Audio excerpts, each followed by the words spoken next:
Hello, my friends, and welcome to another Time Between Times storytelling with me, Owen Staton. The wheel of the year is now turning into summer. The light is becoming brighter. The days are longer. The sun shines in the sky. But it's still a time for stories. Still a time for us to get together and tell tales at the time between times. Thank you for joining me once again, as today I tell you the special tale of the Lincoln Imp. Now, who is the Lincoln Imp, I sort of hear you say? Well, if you were to go to the Cathedral of Lincoln, its spires stretching to the sky, its great stone walls, it's a place of beauty. But if you look carefully, up there in the rafters, high above the floor, there sits a small stone imp, staring downwards. A look of mischief, perpetual evil upon his face. Although somewhat cute, he is frightening and foreboding as well. But where does he come from? Where do we think he comes from? Where do they say he comes from? Well, let me tell you, as I tell you the tale of the Lincoln Imp. Spooky. My friends, forget all your cares and your worries and come with me to the time between times, a time when it's neither night nor day, but the sun has gone and the sky is grey, a time when the veil between our world and the fairy world is wafer thin. So thin that for just a few moments you can reach into their realm, and for a few moments they can reach into ours. Now is the time that people see ghosts. Now is the time that people see lights in the sky. Now is the time that people see the Tylwyth Teg. Now is the time of stories. So let all your worries and your cares wash away on a tide of tales for just a few moments as we go back hundreds and hundreds of years. Not far from Lincoln, in the heart of England, there was a small cave in a hillside. People had travelled within it, but it soon got small and thin and dark and deep, and many feared to tread it, because it was said at night great screams could be heard within it. A red fiery flame could be seen coming from this cave. Many people kept away, and some said that it was a doorway to the other world, or worse still, a doorway to the very gates of hell. And one night, one dark night, so dark you could hardly see your hand in front of your face, the cave spewed forth its contents. For the devil and his minions had come to play. From the depths of hell, the devil ordered all his imps and demons to go out and cause as much mischief as they possibly could. They clambered and crawled and crept out of the cave, clawed hands moving down the hillside. Gibbering laughs and screams echoed through the night as the hordes of hell reached out and started to make their way down into the valleys.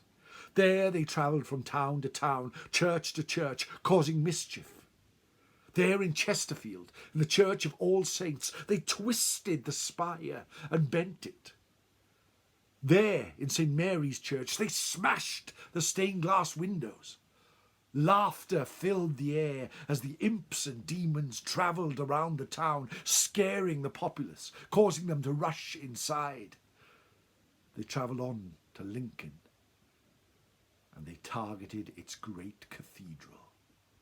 There this great monument to God stood, an affront to their very being, but there they wanted to cause as much chaos as they possibly could. The people had barred the doors, but the imps chipped away until the great oak doors flung open, and in they went. They grabbed one of the priests and pushed him to the floor. They set fire to the pews, and still they carried around smashing glass and making a mess everywhere. But luckily, on that day, when the devil's minions came a-calling, a Bible had been left open on the altar. Unbeknown to the devils, if they had looked closely and carefully, they would have seen that it was open on a page which showed an army of angels. And as they carried on creating chaos in their caustic manner, an arm with a silver sword rose from the book itself, and then pulling it from its book, there came an angel, dressed in white, carrying a silver sword and a shield.